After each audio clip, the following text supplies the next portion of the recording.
All right, folks, everything we wanted, needed to know, didn't know where to ask about AI, artificial intelligence. Dr. David Bader, Distinguished Professor and Director of the Institute for Data Science at New Jersey Institute of Technology, one of our higher ed partners. Doctor, good to see you.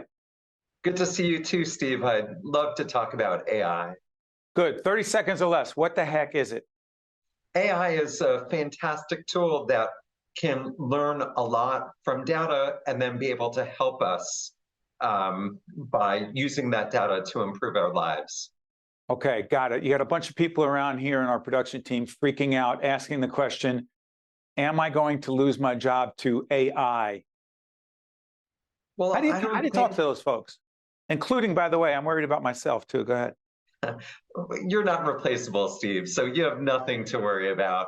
Go ahead. AI certainly is going to change the workforce. Many of the introductory level jobs that we have are where we can learn and repeat that process. Maybe AI will assist those folks. We already see that happening in a number of sectors, from driving cars to writing and places where it is really a repeatable task. But otherwise, I think in much of the workforce, AI will be an assistive technology. AI is going to help us write better. It's going to help us reason better. And it's really exciting to be able to use that in day-to-day practice. You know, Doctor, I appreciate everything you're saying, but there are some involved in the AI, the business of AI, who have said publicly in testimony before Congress, there'll be a whole range of hearings as we move forward because Congress and government is trying to figure out their role in all this. There are those in the AI industry or people involved in AI who say, you know what, we're worried, we're concerned about the parameters of AI, the limits of AI, the regulation of AI, and frankly, the potential dangers. Please talk about it. That's a fantastic conversation to have. And I think because AI is being developed at such an accelerated pace, we've seen changes in the last 6 months that we haven't seen in the course of humanity, that there is some concern to think about it and to make sure that it's regulated properly. And I think those discussions will take place. It may be for the next year or 2 years, where we figure out how do we have more responsible AI? How is it used correctly? How does society as a whole talk about AI and accept its uses? So it is a conversation that's very important, but I'm optimistic that those will be areas that will be worked out in order. Now, finish your point. I'm sorry, because I'm about to ask you about elections and misinformation. So go ahead. So with AI, again, it was just 6 months ago that ChatGPT dropped and had over 100 million users in its first month testing out this new generative AI. And so that conversation is just starting around the country and around the world as to how we want to use these new tools that we have. Of course, like anything that's new, we have to figure out what are the boundaries on it. How can we use this in a responsible fashion? What do we have to understand about the risks, whether it's used in a courtroom, whether it's used in medicine, whether it's used in education? So we have to understand those things. And like any new technology, time will help work out those details. So let me lay this out for you, and I need your reaction to it. So the graphic will come up on the screen right now for a series we've been doing for years called Democracy at a Crossroads, for a lot of reasons. But now let's talk about elections, information, credible, legitimate information to voters before they vote, and AI.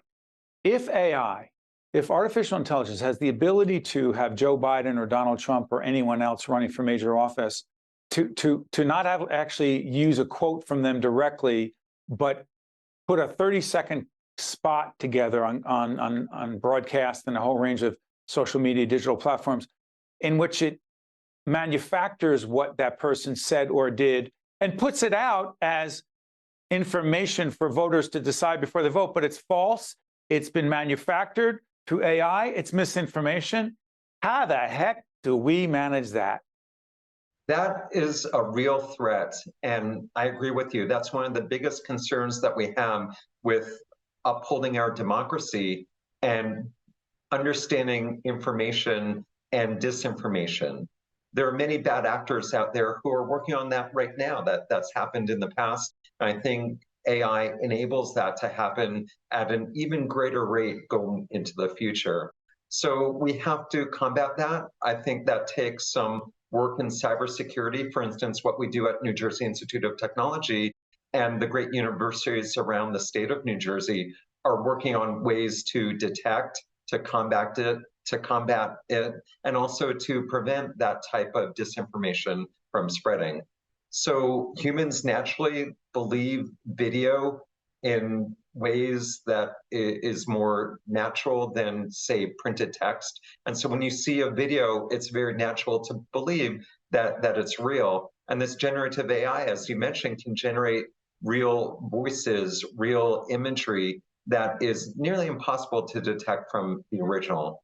But since it's generated, we do have algorithms that are able to understand that it is a fabricated image and to be able to detect and flag them. But it's going to take a lot of hard work. Both sides are going to escalate, and we'll have to get better and better at preventing that disinformation. Let me ask you this, because a lot of what you're saying leads me to this question. I'm a student of leadership. We do a sister program with my colleague Mary Gamble called Lessons in Leadership, and I've been researching, thinking about, and have to write about in the near future the subject of artificial intelligence and leadership, meaning what does AI mean for the leaders of today and tomorrow? What do you believe it means to those of us in leadership positions, particularly those of us who want to be better at this leadership game? AI offers this fantastic ability to learn what information is important. For instance, to understand best practices, to understand areas that we may not have had expertise in previously. So as a leader, we may want to understand a current issue or particular topic. And I think that's where AI really shines, to be able to help inform, to be able to help provide information in a way that's targeted not to the masses, but to target you individually, to a way that you like to get that information as well. So AI really has the ability to impact individuals, to be personalized, and to really give you a capability of understanding, to augment your memory, to augment your knowledge in ways that haven't been seen before. So I'm very optimistic with leadership. We'll see benefits to having AI all around us in all of the actions that we take, to understand policies, to understand impacts of decisions, and so on. This is the first of many conversations we're going to have about artificial intelligence. One of those conversations will also be about AI and income disparities, and the fact that different people have different access to technology in certain forms. Dr. David Bader, Distinguished Professor and Director of the Institute for Data Science at NJIT, one of our higher ed partners. Dr. Bader, thank you so much for joining us. Great to talk with you, Steve. I'm Steve Adubato. We got to learn more about AI. See you next time. State of Affairs with Steve Adubato is a production of the Caucus Educational Corporation. Funding has been provided by RWJ Barnabas Health. Let's be healthy together. The Turrell Fund, supporting Reimagine Childcare. Valley Bank. The Port Authority of New York and New Jersey. Delta Dental of New Jersey.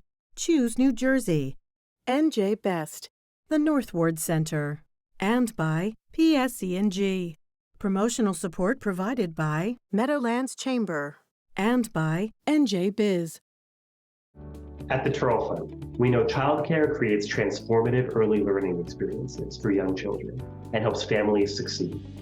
Childcare is essential for the economy, driving financial growth and sustainability across all sectors. The Turrell Fund envisions a New Jersey in which every infant and toddler has access to high-quality, affordable childcare in order to grow, develop, and thrive. Our children are our future. For more information, visit turrellfund.org.